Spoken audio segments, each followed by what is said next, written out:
নমস্কার, দি রিপোর্টে স্বাগত। দেশ থেকে বর্ষা বিদায়ের আগে বঙ্গোপসাগরে তৈরি হওয়া একের পর এক ঘূর্ণাবর্তের জেরে নাগাড়ি বৃষ্টিতে বাংলার বেশিরভাগ নদীর জল বিপদসীমা পার।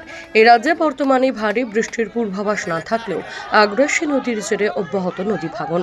প্রতিদিন নিজের ভিটে মাটি হারাচ্ছে কেউ বা কারা। এতক্ষণ ধরে যে ভয়াবহ নদী ভাঙনের ছবি আপনারা দেখলেন তা মুর্শিদাবাদ জেলার শামশেরগঞ্জের উত্তর চাচণ্ড গ্রামে রাতের অন্ধকারে নদী গর্ভে তলিয়ে গেল 3টি বাড়ি। বলা চলে আতঙ্কের প্রহর গুনছে ওই অঞ্চলের প্রায় 2 শতাধিক পরিবার। সবকিছুর হারানোর ভয় রাত থেকেই সরানো শুরু করেছে আসবাবপত্র।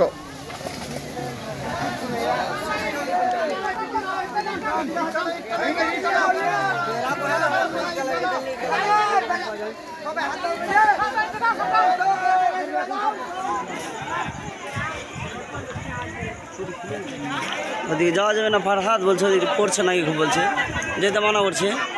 ভাঙনের জেরে একের পর এক বাড়ি তলিয়ে যেতেই কার্যত কান্নায় ভেঙে পড়েছে বাড়ির মালিকেরা। বাড়িঘর হারিয়ে নিঃস্ব হয়ে কার্যত অসহায় হয়ে পড়েছেন পরিবারের সদস্যরা। শুনব প্রত্যক্ষদর্শী কি জানাচ্ছেন। এলাকার গঙ্গা ভাঙন। আমি আজকে রাত্রি 11:15টার সময় গঙ্গার কাছেই বসেছিলাম।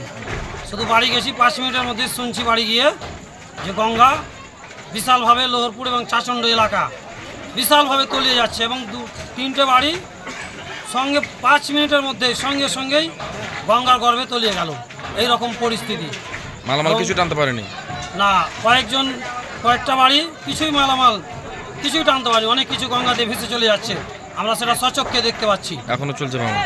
হ্যাঁ, এখনো চলছে এবং ভয়ঙ্কর কি অবস্থা দেখতে পাচ্ছেন সব।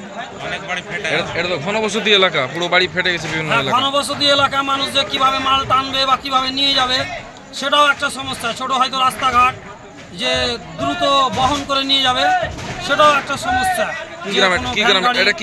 ঢুকবে।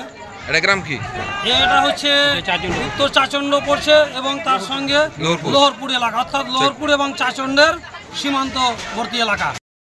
বোঝানোর মতো পরিস্থিতি একবারে কঠিনই খারাপ।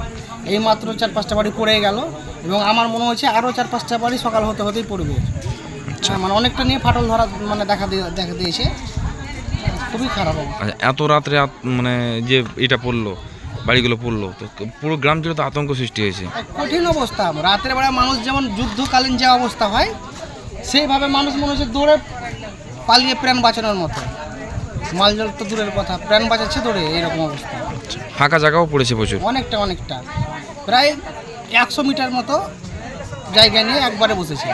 আচ্ছা, তাহলে চরম অবস্থা খারাপ মানে কি আর বলবো, বলে বুঝাতে পারবো না। ভাঙনের খবর পেয়ে ঘটনাস্থলে ছুটে আসে শামশেরগঞ্জ থানার পুলিশ। গ্রামবাসীদের প্রশ্ন, কবে মিলবে তার সুরাহা? কবে বন্ধ হবে গঙ্গা ভাঙন? কবে নিশ্চিন্তে ঘুমাতে পারবে এলাকাবাসী? গণেশ সাহাদ রিপোর্ট, মুর্শিদাবাদ। সমস্ত খবরের আপডেট পেতে লাইক করে সাবস্ক্রাইব করুন দ্য রিপোর্ট চ্যানেলটি। সেই সঙ্গে বেল বাটন প্রেস করতে ভুলবেন না। আপনাদের একটা সাবস্ক্রিপশন আমাদের জন্য অত্যন্ত মূল্যবান। একই সঙ্গে ফলো করুন আমাদের হোয়াটসঅ্যাপ চ্যানেলটিও। জয় হিন্দ।